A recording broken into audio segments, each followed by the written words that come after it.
Okay, quick question before we start. Can something be one and three at the exact same time?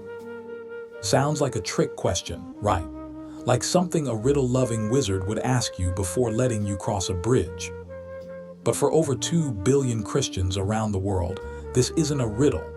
It's the actual, honest-to-goodness center of their entire faith. It's called the Trinity, and I promise you by the end of these next 20 minutes, you're going to understand it better than most people who have sat in church their whole lives. You'll know why brilliant theologians have argued about it for 17 centuries. You'll know why wars were basically fought over a single letter in a Latin word. Yes, one letter. We'll get there. So buckle in. This is going to be fun, a little wild, and occasionally your brain is going to feel like it's doing yoga. That's normal. Let's go. Here's the one-sentence version, and then we're going to unpack it slowly, like a present you don't want to rip open too fast. Christians believe there is one God, not three gods, one. But that one God exists eternally as three distinct persons, the Father, the Son, and the Holy Spirit. Not three gods wearing a trench coat pretending to be one guy. Not one guy who changes costumes. Three persons, one being, fully, completely, simultaneously. Say that out loud to a mathematician and watch their eye twitch. Because normal math says 1 + 1 + 1 = 3. But Trinity math says Father is fully God, Son is fully God, Spirit is fully God, and yet there is only one God. Not three gods added together. One God experienced as three. This is why theologians love to say the Trinity isn't something you figure out with a calculator. It's something you encounter, almost like meeting someone whose personality is bigger than you expected. Here's a fun fact that surprises people. The actual word Trinity never appears in the Bible. Not once. 0 hits if you Control-F the whole book. So where did it come from? It came from Christians reading their scriptures and going, wait a second, something strange is happening here. They noticed the Father is called God, obviously. Then they noticed Jesus, the Son, is also called God. He accepts worship. He says things like, before Abraham was, I am, which, if you know your Old Testament, is Jesus casually borrowing God's own name for himself. Bold move. Then they noticed the Holy Spirit is also treated as fully God, described with divine qualities, present at creation, breathing life into everything, guiding people. Even lying to the Spirit is treated the same as lying to God. So early Christians were staring at their own scriptures thinking, we are die-hard believers in one God. That's non-negotiable. But we keep bumping into three distinct persons who are each, somehow, fully that one God. The word Trinity was invented later. A theologian named Tertullian gets credit for popularizing it around the year 200, as a shorthand label for this pattern they kept finding. Now here's where it gets genuinely entertaining, because for centuries people have tried to explain the Trinity using everyday objects, and almost every single analogy breaks down hilariously if you push on it. Let's run through the greatest hits. Analogy 1, the egg. Shell, white, yolk, 3 parts, 1 egg, cute. Except, those are 3 parts of 1 egg, each doing a different job and none of them being the whole egg. But Father, Son, and Spirit are each fully God, not a third of God each. So the egg analogy quietly commits an ancient heresy called partialism, where the persons are just fractions of God. Whoops. Analogy 2, water, ice, and steam. Same substance, 3 forms, feels smart. Except water can't be ice, liquid, and steam all at once. It's one form at a time, changing states. But the Trinity isn't God taking turns wearing different costumes. Father, Son, and Spirit exist simultaneously, all the time, forever.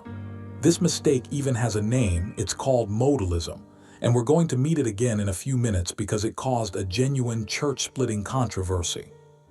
Analogy 3, the shamrock. Thank you, St. Patrick, allegedly. 3 leaves, 1 plant. Same problem as the egg, 3 separate parts making up a whole. not three whole things being simultaneously one thing. Analogy 4, the sun. The star itself, the light it gives off, and the heat you feel, three expressions, one sun. This one's closer, honestly, because at least the three aren't three separate pieces. But it can still make people think the light and heat are just impersonal effects of the sun, not full persons in their own right. And the sun and spirit are described as persons, not effects. So here's the honest, slightly humbling conclusion theologians eventually landed on. Every analogy breaks, on purpose, because the Trinity describes something with no exact parallel in ordinary human experience. If an analogy worked perfectly, it wouldn't be describing God, it'd be describing an egg. All right, time for actual drama. Real historical, empire-shaking drama. In the early 300s, a priest named Arius, based in Alexandria, Egypt, starts teaching something that sounds pretty reasonable on the surface. The Son was created by the Father. There was a time when the Son did not exist. He's amazing, he's exalted. He's the greatest of all created beings, but he's not eternal, and he's not equal to God the Father. This is called Arianism, and it spread like absolute wildfire. Whole regions of the Roman Empire adopted it. Bishops argued. Crowds in the streets argued.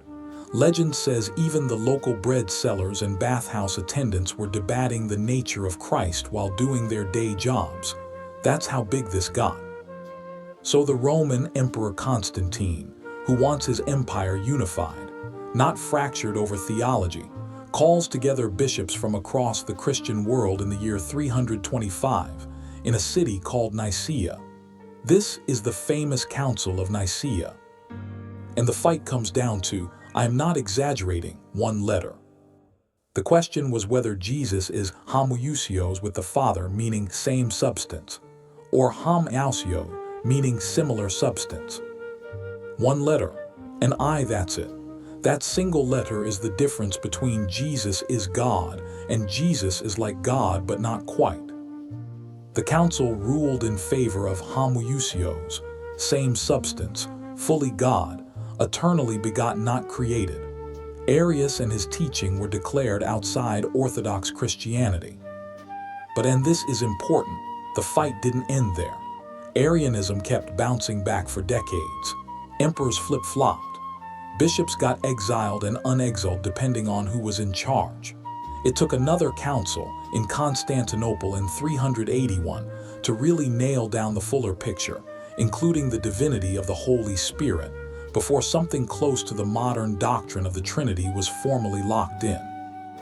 Now let's talk about who agrees and who disagrees, because this is where it gets spicy, even in the modern world. Agreement.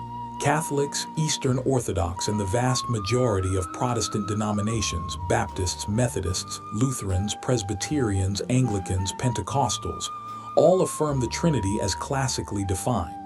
One God, three persons, all fully divine, all eternal. On this, they're united. Disagreement number 1, the Filioque clause. This is the sequel to the one-letter fight, except this time it's basically one word, and it actually split the entire church in half in the year 1054, an event historians call the Great Schism, dividing Catholic and Orthodox Christianity to this day. The dispute is over the Nicene Creed's description of the Holy Spirit.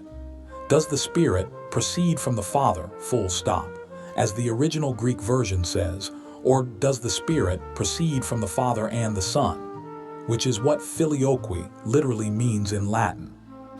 Western churches added that word filioque over the centuries. Eastern churches said, excuse me, you cannot just unilaterally edit a creed the whole church agreed on together, and considered it both theologically wrong and honestly kind of rude. That disagreement is still unresolved between Catholic and Orthodox Christianity today. One added word, 1,000 years of division. Disagreement number 2, modalism then and now. Remember the ice-water-steam problem. Some groups actually teach that as real doctrine. Oneness Pentecostalism, for example, teaches that Father, Son, and Holy Spirit are not three distinct persons but three modes or manifestations of one person, appearing at different times for different purposes. Mainstream Trinitarian Christians consider this outside orthodox doctrine, precisely because it collapses three eternal, simultaneous persons into one person changing outfits. Disagreement number 3. Groups that reject the Trinity outright. Jehovah's Witnesses teach something close to a modern revival of Arianism, that Jesus was created by God the Father and is a distinct, lesser being, not co-eternal or equal. Mormons, members of the Church of Jesus Christ of Latter-day Saints, teach that the Father, Son, and Holy Spirit are three separate, distinct beings united in purpose, not one being in essence, which also breaks from traditional Trinitarian doctrine. Unitarian and some other movements reject the Trinity entirely and hold that God is a single person, full stop, with Jesus as an inspired teacher or prophet rather than co-equal God. So the debate genuinely isn't settled across all of Christianity. It's settled within the largest, historically mainstream branches: Catholic, Orthodox, Mainline, and Evangelical Protestant. But plenty of groups that call themselves Christian reject it, reshape it, or land somewhere entirely different. You might be thinking, okay, fascinating history lesson, but why did people care so much they'd split empires and churches over it? Because for Trinitarian Christians, the stakes are enormous. If Jesus isn't fully God, then his death on the cross is just a really good man dying, inspiring maybe, but not capable of accomplishing what Christianity claims it accomplished. If the Holy Spirit isn't fully God, then the presence Christians say lives inside believers is just some lesser spiritual force, not God himself dwelling with humanity. For them, the Trinity isn't abstract math homework. It's the difference between a good teacher died, for an example, and God himself entered human history to personally deal with the deepest problem humanity faces. That's why they were willing to argue this hard, this long, over syllables and letters. The letter mattered because they believed the meaning behind it mattered infinitely. So let's land the plane. The Trinity is Christianity's answer to a question nobody expected.